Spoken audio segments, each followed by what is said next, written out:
an overview of the technique, what we have here. So I have just got this one, so I can point. Can you see it? Is it okay? Okay, great. So we have 3 basic principles, and these basic principles, they are, of course, having an open throat, have a good support, and take care not to spoil the good support by tensioning your jaw, pulling it forward, tightening the lips. If you do this, you will be able to sing whatever you like. You can take all the high notes, all the low notes, you'll have all the power you need, and you can sing for a very, very long time because you'll have all the breath that you need. So these are kind of the fundament. This is a basic. So, but this does not have a particular sound. So when we are working with this, it could be with a rock sound, it could be with a classical sound, it could be with whatever sound. So I will not go into these 3 basic principles anymore, just saying that it's very important that the support is right. And I think that it should not be this difficult to define support. And we will work with some singers, and if there is a support issue, I hope we can solve it pretty quickly. Because support is a very concrete and a very certain set of muscles, and it does not take long to get to know them when you are working on the right spots. But back to the 4 vocal modes.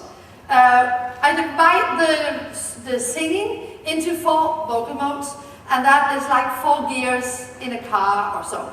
So it would be 4 paths in the voice. We all have these vocal modes, and we are all able to perform them all. We might not like them all, or we may not practice all of them, but it is possible to get it in our voice for everyone. Each of the modes have a specific rule or a set of rules, and if you are working correctly with these rules, well, then it's possible to go there. If you are not working correctly with the rules, well, if you are not obeying the rules, well, then you get constrictions, and then we cannot sing. So to separate between the modes, what you must do in one mode can be absolutely forbidden to do in another mode. So that's why we need to know the rules. The neutral mode, that is when you use for soft singing. If you go with a lot of air, for instance, without, or if you want to do opera in the high part for a woman, that's also neutral. So I define the various vocal modes by how much metallic sound do we have on the voice. So there is no metallic in neutral.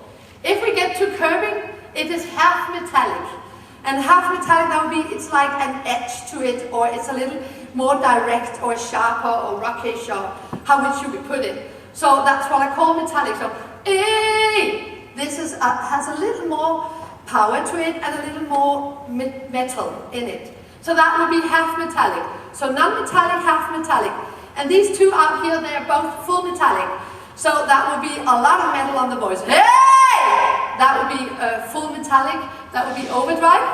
Or you can use belting if you want to go high. Hey! If you want to sing a gospel there. If you are a tenor for the high C's, a male, well, he will have to use belting to get power on the high C. So we are using these modes in all kinds of style. At the moment, I just show them in a very light sound color way, because this way it gets more obvious to hear the metal. So, but I can do it if I use curving in a more classical way, but then it's a little harder to hear the various amount of metal.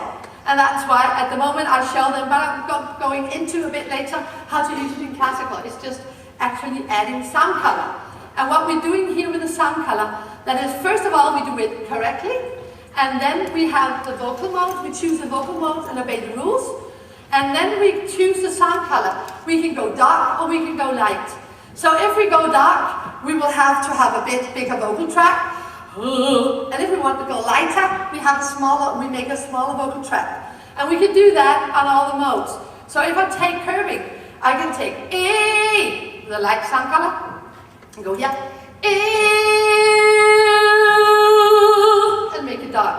So it's just a matter of how you are working with your vocal tract to add the sound color to the mode. And then when you've done that, well, you can put effects on your voice if you like. So that means, first of all, let's do it in a healthy way, then obey the rule for the mode, then choose the sound color, and then, for instance, put on distortion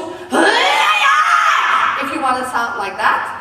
Or you can put on vocal breaks, growl, screaming, vibrato, blah, blah, blah. There's a lot of techniques we add later on. So this way we can separate the various techniques, and we can go in and pinpoint the thing you want, the singer wants to work with.